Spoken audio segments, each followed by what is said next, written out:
Bismillahirrahmanirrahim. Assalamualaikum warahmatullahi wabarakatuh. Perkenalkan, saya Tazkir Harun Al-Rasyid Lating, perwakilan dari kelompok 10. Di sini, saya sebagai pembuka atas pemaparan materi dari kelompok 10.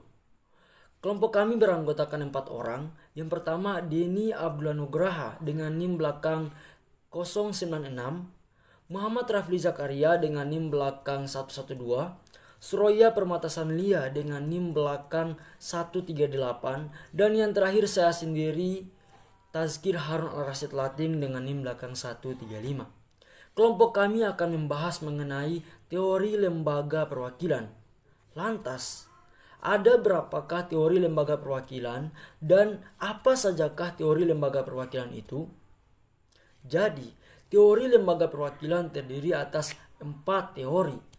Yang pertama adalah teori mandat, yang kedua adalah teori organ, yang ketiga adalah teori sosiologi Ricker, dan yang keempat adalah teori hukum objektif dari Duguid. Baik, saya akan menjelaskan terkait dengan teori mandat. Teori mandat ialah di mana ketika si wakil dianggap duduk di lembaga perwakilan karena mendapat mandat dari rakyat, sehingga disebut mandataris. Ajaran ini muncul di Perancis sebelum revolusi dan dipelopori oleh Rousseau dan diperkuat oleh Pétion.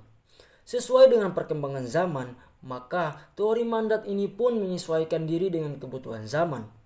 Pertama kali lahir teori mandat ini disebut sebagai mandat imperatif.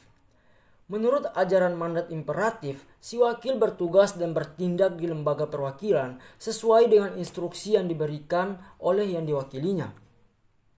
Si wakil tidak boleh bertindak di luar instruksi tersebut, dan apabila ada hal-hal baru yang tidak terdapat dalam instruksi tersebut, maka si wakil harus mendapat instruksi baru dan yang diwakilinya baru dapat melaksanakannya. Setiap kali ada masalah baru, harus minta mandat baru. Ini berarti menghambat tugas lembaga perwakilan tersebut. Maka lahirlah teori mandat baru yang disebut mandat bebas.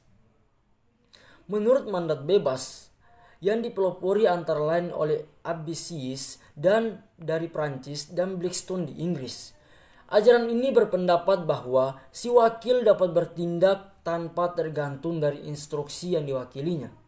Menurut ajaran ini, si wakil adalah orang-orang yang terpercaya dan terpilih serta memiliki kesadaran hukum masyarakat yang diwakilinya, sehingga si wakil dapat bertindak atas nama mereka yang diwakilinya atau atas nama rakyat. Teori ini kemudian berkembang lagi menjadi mandat representatif. Mandat representatif ialah ketika si wakil dianggap telah bergabung dengan suatu lembaga perwakilan atau parlemen. Rakyat memilih dan memberikan mandat pada lembaga perwakilan atau parlemen tersebut, sehingga si wakil sebagai individu tidak ada hubungan dengan pemilihnya apalagi pertanggungjawabannya. Lembaga perwakilan atau parlemen inilah yang bertanggung jawab kepada rakyat. Selanjutnya akan dilanjutkan oleh Denny Abdullah Nugraha dengan materi teori organ. Assalamualaikum warahmatullahi wabarakatuh. Nama saya Denny Abdullah Nugraha. Jadi di sini saya akan melanjutkan dari teori lembaga perwakilan. Nah, yang kedua ada teori organ. Jadi teori organ ini muncul atas ketidakpuasan dari teori mandat yang semulanya itu berkembang di Perancis. Maka para sarjana mulai mencari teori baru yang membahas antara hubungan antara si wakil dengan yang diwakilkannya. Maka muncul teori baru yang dicetuskan oleh von Guercke yang dikenal dengan teori organ. Nah, menurut teori ini, negara adalah suatu organisme yang mempunyai perlengkapan alat-alat seperti eksekutif, parlemen, dan juga mempunyai rakyat yang masing-masingnya itu mempunyai fungsi dan saling tergantung satu sama lain. Maka sudah rakyat memilih lembaga perwakilan, mereka tidak perlu lagi mencampuri lembaga tersebut karena lembaga tersebut bebas berfungsi sesuai dengan wewenang yang diberikan oleh Undang-Undang Dasar. Teori ini didukung oleh Paul Leben dan G. Jelinek. Leben menyatakan tidak perlu terlalu mempersoalkan hubungan antara si wakil dan yang diwakilinya dari segi hukum, Karena rakyat dan parlemen adalah organ yang bersumber pada Undang-Undang Dasar dan masing-masing mempunyai fungsi sendiri-sendiri. Jadi tidak perlu melihat hubungan antara organ perwakilan dan organ rakyat. Rakyat mempunyai hubungan yuridis dengan parlemen, yaitu memilih dan membentuk organ parlemen, dan setelah organ parlemen tersebut terbentuk, maka rakyat tidak perlu ikut campur dan organ tersebut bebas bertindak sesuai dengan fungsinya. Sedangkan Jelinek mengatakan bahwa rakyat adalah organ yang primer, akan tetapi organ yang primer tersebut tidak dapat menyatakan kehendaknya, maka harus melalui organ sekunder yaitu parlemen. Jadi tidak perlu mempersoalkan hubungan antara si wakil dengan yang diwakilinya dari segi hukum.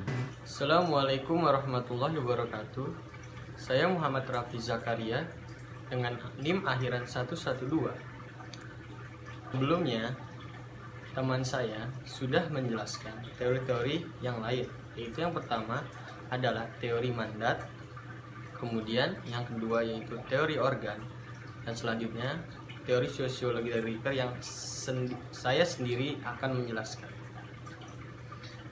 Yaitu, ajaran ini menganggap bahwa lembaga perwakilan bukan merupakan bangunan politis, akan tetapi merupakan bangunan masyarakat atau sosial. Para pemilih akan memilih wakil-wakilnya yang dianggap benar-benar ahli dalam bidang kenegaraan, yang akan bersungguh-sungguh membela kepentingan para pemilih. Sehingga lembaga perwakilan yang terbentuk itu terdiri dari golongan-golongan dan kepentingan yang ada dalam masyarakat. Artinya bahwa lembaga perwakilan itu tercermin dari lapisan-lapisan masyarakat yang ada. Dan sekian dari saya, kurang lebihnya mohon maaf, dan selanjutnya teman saya akan menjelaskan teori hukum objektif. Terima kasih. Di sini saya akan menjelaskan tentang teori hukum objektif dari De Guit. Menurut teori ini, dasar hubungan antara rakyat dan parlemen adalah solidaritas.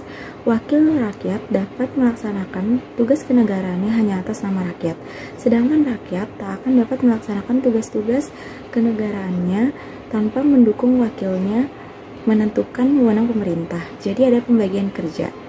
Rakyat pasti akan memilih wakilnya dan parlemen pasti akan melaksanakan tugasnya. Keinginan untuk berkelompok yang disebut solidaritas merupakan dasar daripada hukum objektif yang timbul.